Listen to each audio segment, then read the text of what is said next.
खास पेशकश हमारी ब्रोकर बोले, जिसमें क्या ब्रोकर्स की राय निकल करके आ रही है। जिस तरीके का माहौल देखने को मिल रहा है, बाजार में थोड़ा सा रिकवरी आ रही है, ऐसे में ब्रोकर्स की नज़रें कहाँ पर हैं, कहाँ खरीदारी की सलाह है, कहाँ बिकवाली की सलाह, और आखिरी मुहर लगाएंगे हमारे एक्सपर्ट हर्ष के पास। चलते हैं हर्ष, आज की पहली कंपनी कौन सी होगी? पहली कंपनी जो है वोडाफोन आइडिया है। और अभी कुछ दिन पहले ही हल्दर सर से बात हो रही थी तो उन्होंने कहा था पॉजिटिव रिपोर्ट ज़्यादा आती है, तो हम लोग नेगेटिव रिपोर्ट लेकर आए हैं वीआई के ऊपर। यहाँ पे नुवामा की रिपोर्ट है, होल्ड की सलाह दिया, 7 रुपये का लक्ष्य दिया। पहले 7.5 के टारगेट थे, वो घटा दिए गए हैं। सबसे पहले इनका कहना है जो कैपिटल एक्सपेंडिचर है उसको लेकर लगातार देरी हो रही है, जो साफ तौर पर नेगेटिव स्थिति दिखाती है। यहाँ पे मार्केट शेयर में लगातार गिरावट हो रही है। कर्ज नहीं मिलने की वजह से जो देरी हो रही है उसका इम्पैक्ट जो है आने वाली जो क्वार्टर्स है और ख़ास तौर पे जो आखिरी के जो 3 से 4 महीने रहेंगे उस पर दबाव साफ तौर पे देखने को मिलेगा। और एजीआर और स्पेक्ट्रम की जो देनदारी है उसको लेकर भी चिंता यहाँ पे जताई गई है। चलिए, तो ये रेट अब 7.5 से घटा के 7 कर दिए। जिनको खरीदना है, जिनको बेचना है, वो अपने हिसाब से अब इसमें निर्णय ले रहे हैं। लेकिन क्या करना चाहिए, क्योंकि इस हफ्ते का वीकली अगर गेनर्स देखेंगे तो टॉप गेनर्स में शामिल होगा वोडाफोन आइडिया। रचित सर, आपकी टिप्पणी क्या होगी? नुवामा से कितने सहमत हैं आप? आपकी टिप्पणी क्या है? क्योंकि बाकी सब लोगों ने अपने बेस प्राइस जो है वो ख़त्म कर दिए हैं, नए नए अब चार्जेस बढ़ा दिए हैं। सबका फोकस अब जो है नए यूजर्स पर है, जो पैसे खर्च कर सकें। आपकी टिप्पणी इस पर? सर देखिए, अब मैं इनके लिए क्या बोलूं। ये लोग तो शॉर्ट पोजीशन इंडेक्स में भी बना के बैठे हुए ही हैं। और रियलिटी है सर, कि अब ये लोएस्ट पॉसिबल लेवल पे पहुंच गया है। मतलब आप देखिए, इनका जो कस्टमर्स का जाने का था ना, वो कहीं ना कहीं बॉटम आउट करता हुआ दिख रहा है। अब नए कस्टमर एडिशन जो है वो इनके थोड़े ठीक होते हुए दिख रहे हैं। आपके दिल्ली एनसीआर में भी इन्होंने 5G जिस तरीके से इंट्रोड्यूस किया है, मेरी समझ से ये सिर्फ 7 रुपए तक का जो इन्होंने एहसान किया है हमारे ऊपर, 27 पैसे और ऊपर का टारगेट देने का, इस एहसान को इनके साथ रहने देते। हम लंबी अवधि के लिए रखे हुए हैं और बहुत ज्यादा बुलिश तो नहीं होगा, बट पहले इसके आगे लगेगा 1 नंबर और फिर 7 के पीछे लगा देंगे 0 इन टाइम टू कम। तो इनके 7 रुपए इनके साथ रहे, हम 17 और 70 के लिए बैठते हैं। वाह, ये जो कॉन्फिडेंस है ना सर, ये मतलब जो है ज़बरदस्त है। मतलब नहीं, इसी में तो जूते पड़ते हैं सर, इसी कॉन्फिडेंस में जूते पड़ते हैं। वाह, चलिए ठीक है। तो आप रचित जी की राय है कि वो लॉन्ग टर्म में मजबूती के साथ यहाँ डबल डिजिट देख रहे हैं, और ना सिर्फ double digit, higher double digit देख रहे हैं यहाँ पर। तो वो आप निगाहें बना करके चलिए। अगली कंपनी के लिए दोबारा चलते हैं हर्ष के पास। हर्ष, बताइए जी, एचडीबी फाइनेंशियल की हम लोग यहाँ पे बात कर लेते हैं। और यहाँ पे जेफरीज की रिपोर्ट है, खरीदारी की सलाह है और 900 रुपये का इन्होंने टारगेट दिए हैं यहाँ पर। और यहाँ पे देखिए, इन्होंने सबसे पहले कहना है कि एचडीएफसी बैंक की तरफ से जो यहाँ पे जो सपोर्ट है वो इसके लिए काफ़ी महत्वपूर्ण है। यहाँ पे कॉम्पिटिटिव एडवांटेज मिलता है यहाँ पे।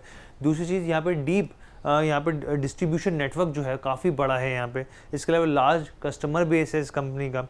इन्होंने एस्टिमेट्स भी दिए वित्त वर्ष 2025 से लेकर 28 के बीच के जो एस्टिमेट्स हैं। अगर सबसे पहले एयूएम की बात करें हम यहाँ पर, तो कैगर जो है वो 18% तक बढ़ सकता है, ये मान के चल रहे हैं यहाँ पे।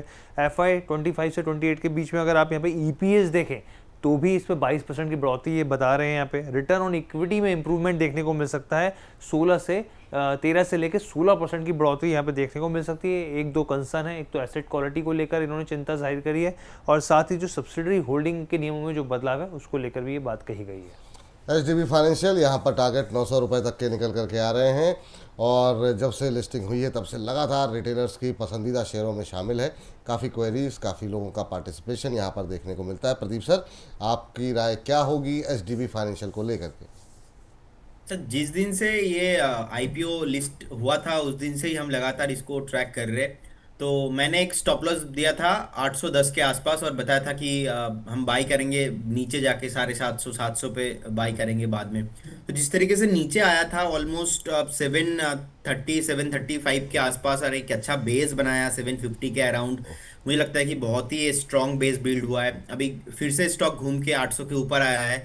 सो करेंट जोन से भी आप बाई करके जा सकते हो, क्योंकि बहुत ही अट्रैक्टिव वैल्यूएशन है। नीचे का जो बेस है बहुत ही स्ट्रांगली बिल्ड हुआ है। मुझे लगता है कि स्टॉक अपना ऑल टाइम हाई जाने के लिए रेडी हो रहा है। करेंट जोन से बाई करने का सलाह रहेगा। एक स्टॉप लॉस मेंटेन कीजिए अगर किसी के पास अभी है। अगर आप करेंट जोन से भी बाई करना चाहते हो तो 770 के आसपास एक स्टॉप लॉस मेंटेन कीजिए। इसमें पहला टारगेट रहेगा 870, और उसके ऊपर जैसे ही अगर आप थोड़ा 4 से 5 महीना देते हो तो मुझे लगता है कि 950 हजार इज कमिंग सुन। सो बहुत ही अट्रैक्टिव वैल्यूएशन है और एचडीएफसी बैंक का सपोर्ट है। फंडामेंटल लेवल पे तो कुछ भी प्रॉब्लम मैं नहीं देख पा रहा हूँ, और टेक्निकली भी देखा जाए सपोर्ट हो चुका है, और उसके बाद बेस बिल्ड होने के बाद धीरे धीरे अभी ऊपर आ रहा है। All time high, just time matter of the time, बहुत जल्दी आपको देखने को मिल सकता है, तो होल्ड करने का सलाह रहेगा। एक लाइन की टिप्पणी जरा इलेक्ट्रॉनिक स्मार्ट पे भी कर दीजिए। 134 पे हमारे दर्शक कह रहे हैं कि मैंने लिया हुआ है, अब नीचे आ रहा है काफ़ी तेज़ी से, मैं क्या करूं, होल्ड करूं या फिर क्या करना चाहिए? जरा प्रदीप सर देखिए, 130 पे आ गया है, तो एकदम से नीचे आया, इन्होंने 134 पे ही जा करके प्लस किया है, तो इनके अभी सर होल्ड जो मैंने स्ट्रिक्टली स्टॉप लॉस बताया, स्टॉप लॉस आप मेंटेन करके बने रहिए, ऐसा कोई इमीडिएटली प्रॉब्लम नहीं है। और एक अच्छा लॉजिक आज रचित जी ने शेयर किया, मुझे लगता है कि वो लॉजिक बहुत ही वैलिड पॉइंट है।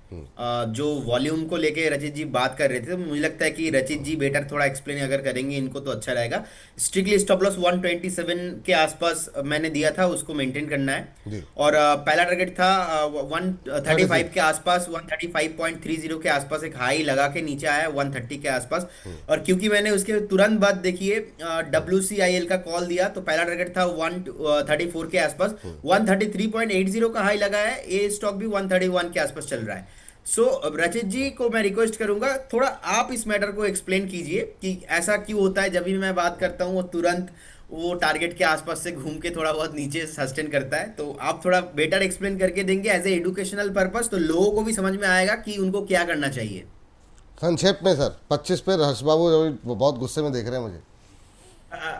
ये तो बहुत ही आपने अजीब सिचुएशन में डाल दिया, बट ठीक है।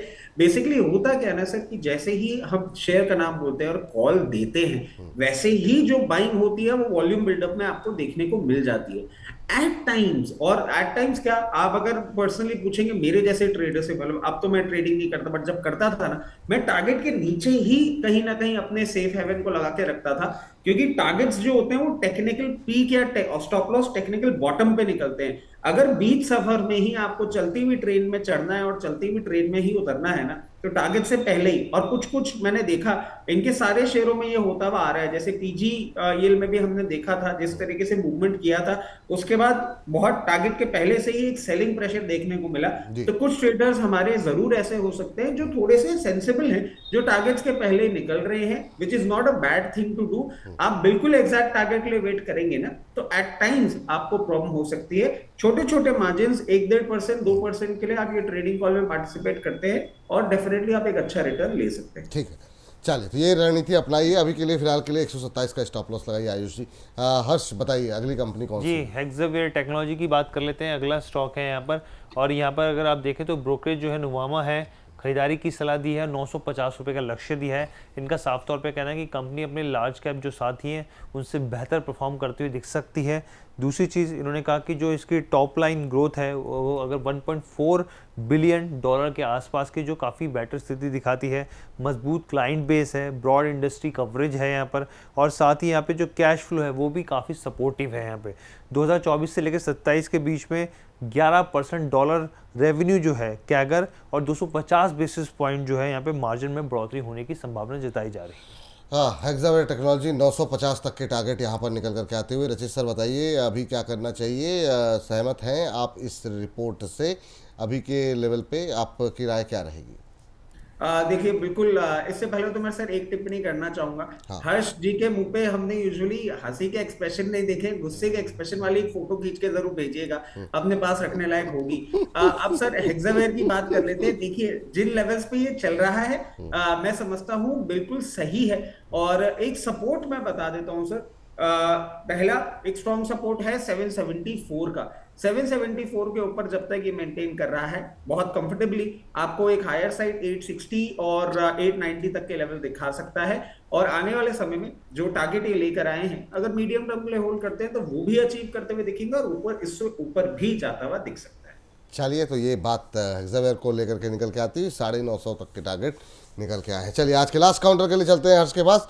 हर्ष आज के आखिरी शेयर कौन सा होगा? ये बजाज फिनसर्व की बात कर लेते हैं। यहाँ पर जेफरीज की रिपोर्ट है, खरीदारी की सलाह 2420 रुपये के इन्होंने टारगेट्स यहाँ पर दिए हैं। सबसे पहले ब्याज दरों में कमी, ये चीज़ कही गई है, इसका फ़ायदा मिलेगा बजाज आलियांज लाइफ और साथ ही जनरल इंश्योरेंस की मुनाफा बढ़ोतरी से कंपनी को भी फ़ायदा होगा। यहाँ पे mutual fund, health care, tech, venture जैसे तमाम नए जो यहाँ पे सेक्टर्स हैं उसमें कंपनी एंट्री कर रही है यहाँ पे, तो ये एक अतिरिक्त अवसर के तौर पे इसको देखा जा रहा है यहाँ पर। लेकिन ये ज़रूर कहना है कि जियो फाइनेंशियल की जो एंट्री हुई है उससे साफ तौर पे थोड़ा दबाव देखने को यहाँ पे मिल सकता है। हालांकि कोर अर्निंग्स जो है वो 22% जो है कंपाउंड एनुअल ग्रोथ रेट के हिसाब से बढ़ सकती है, इसकी संभावना जताई जा रही है। चलिए, तो ये बजाज फाइनेंसर्स पे राय निकल करके आती हुई अभी 1% के आसपास की मजबूती, 2400 तक के टारगेट, 2420 रुपये के लक्ष्य जेफरीज की तरफ से दिए गए। प्रदीप सर, आप कितने सहमत हैं ये जो जेफरीज की रिपोर्ट है इससे? देखिए विपुल जी, फंडामेंटली स्ट्रॉन्ग काउंटर है। आप देखेंगे तो 3,16,000 करोड़ के ऊपर तो मार्केट कैप है, 18,000 करोड़ के ऊपर इनका पैट भी है। फिलहाल डेट भी बहुत है, लेकिन फंडामेंटली देखा जाए तो अब थोड़ा टाइम अगर आप देते हो तो मुझे लगता है कि ये स्टॉक पॉसिबल है। 2,420 के आसपास टारगेट, एक मल्टीपल रेसिस्टेंस है ऑलमोस्ट 2050 से लेके 2,060 के आसपास, 2050-60 के आसपास एक मल्टीपल टाइम रेसिस्टेंस है। अगर इसको एक बार ब्रेक होता है, उसके ऊपर सस्टेन होता है, तो इस केस में आपको थोड़ा बहुत 7 से 8 महीने का टाइम है। मुझे लगता है कि 2350-2400 का टारगेट पॉसिबल है। लेकिन बार बार ये देखा गया है इस स्टॉक के साथ, जब भी ब्रेकआउट आता है उसके बाद ब्रेकआउट फेल भी होता है। तो मेक श्योर इसको ब्रेकआउट स्टॉक के तरह ना देख के जब ये नीचे रहेगा तब बाय करेंगे तो अच्छा है। तो इस केस में अगर किसी को बाय करना है, अभी 1978 के आसपास चल रहा है, मुझे लगता है कि एक बार 1915 से लेके 1930 यहाँ से भी थोड़ा बहुत नीचे अगर आपको मिलता है तो बाय ऑन डिप करके जाइए। उस केस में स्टॉप लॉस आप मेंटेन कीजिए 1860 के आसपास। उस केस में पहला टारगेट होगा 2200, सेकंड टारगेट होगा 2400 के आसपास। चलिए, तो ये राय यहाँ पर निकल करके आती हुई, तो आप लोग रखिए इन तमाम जो है शेयरों पे निगाहें। और हर्ष, बहुत बहुत शुक्रिया, बहुत बहुत धन्यवाद आज की इस विशेष चर्चा का हिस्सा बनने के लिए। और अब जो है आपको बता दें कि 11:30 हो रहे हैं, हमारा एक सेगमेंट अपलोड हो चुका है, तो आप लोग जा कर के उसे देख सकते हैं। लेकिन पहले जो है इस सेगमेंट को करते हैं यहीं पर समाप्त।